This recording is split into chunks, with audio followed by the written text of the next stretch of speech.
আসসালামু আলাইকুম, hello viewers. আর নয় হতাশা, হয়ে যাক ঝটপট নাস্তা। এই ঝটপট নাস্তাটা তৈরি করার জন্য কি কি লাগবে তা আমি এখনই দেখিয়ে দিচ্ছি। এখানে লাগবে পেঁয়াজ, লাগবে হলুদ, লাগবে কাঁচা মরিচ এবং একটু কালারের জন্য লাল গুঁড়া মরিচ আর সামান্য লবণ। আমি এটা দিয়েই ঝটপট একটা নাস্তা তৈরি করে ফেলবো খুব সহজভাবে। আপনারা চাইলে এতে আরও কিছু অ্যাড করতে পারেন, কিন্তু আমি ঝটপট নাস্তার জন্য আমি এটাই মনে করি সংক্ষেপ, তাই আমি এটা দিয়েই তৈরি করছি।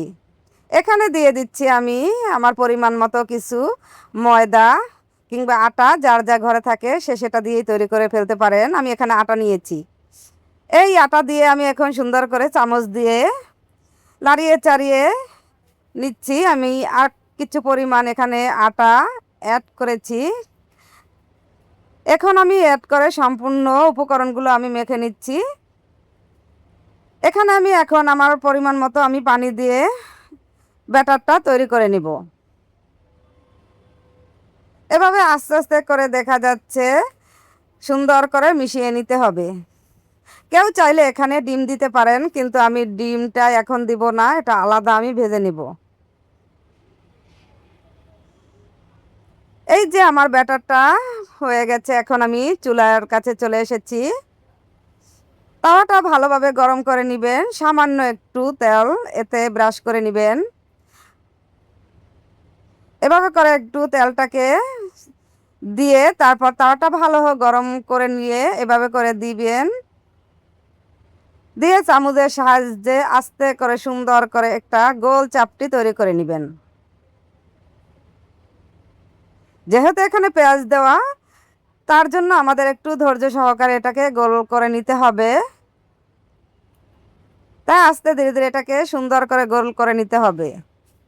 এখন দেখতেই পাচ্ছেন এটা কি সুন্দর করে উঠে যাচ্ছে, কোথাও লেগে যায়নি, সহজভাবে তাওয়া থেকে এটা উঠেই ফেলছি। আমি এপিট উপিট একটু আস্তে সুন্দর করে ভেজে নিব, তারপরে আমি এটার ভিতরে একটু তেল দিয়ে দিব।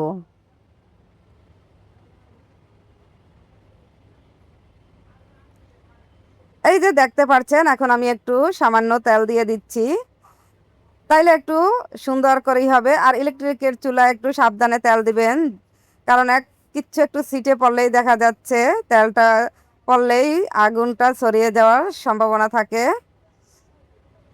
আমার হয়ে গেছে একটা চাপটি তৈরি করা, দেখতেই পাচ্ছেন। এভাবে একটু হালকা লালচে করে নিলে চাপটিটা খেতে কিন্তু ভালো লাগে। এটা কিন্তু পোড়া লাগেনি, একটু লালচে করে নিচ্ছি আমি।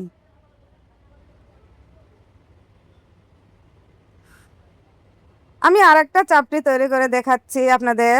এভাবে করে সম্পূর্ণ চাপটিগুলোই আমি তৈরি করে নিব। যখন আপনারা চাপটিগুলো গোলাটা দিবেন তাওয়া, তখন দেখা যাচ্ছে চুলাটা অফ রাখবেন, কারণ নাহলে দেখা যায় বেশি বেশি যদি হিট থাকে তাইলে নিচের অংশটা পুড়ে যাওয়ার ভয় থাকে এবং দেখা যায় লেগে যায়। আমার এটাও কিন্তু হয়ে যাচ্ছে, এখন আমি এটা উল্টিয়ে দিচ্ছি।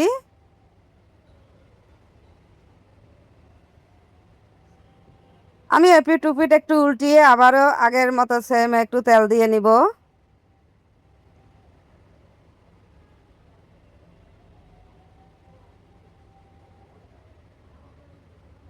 এভাবে করে ঘুরিয়ে ঘুরিয়ে একটু কুচন দিয়ে দিলে দেখা যাচ্ছে সম্পূর্ণ জায়গাটায় তেল কিন্তু লেগে যাবে এবং একটু লালচে হয়ে যাবে, দেখতে কিন্তু সুন্দর লাগবে এবং খেতেও বেশ ভালো লাগবে।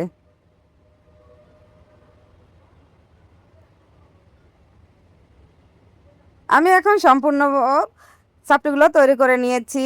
এখন আমি দুটো ডিমের ভিতরে একটু লবণ দিয়ে আমি এটাকে একটু ভেজে নিব।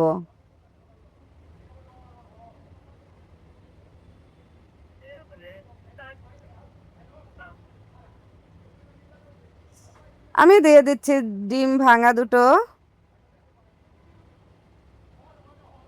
এখন আস্তে ধীরে দেখা যাচ্ছে ডিমটাকে পিটুপিট করে ভেজে নিতে হবে, একটু সাবধান, কারণ আমার তাওয়াটা এখানে ছোট, তাই আমি আস্তে ধীরে এটাকে উল্টিয়ে পাল্টিয়ে একটু ভেজে নিচ্ছি। নাইলে তেল ভিতরে পড়লে দেখা যায় আগুন উপরে উঠে যায়।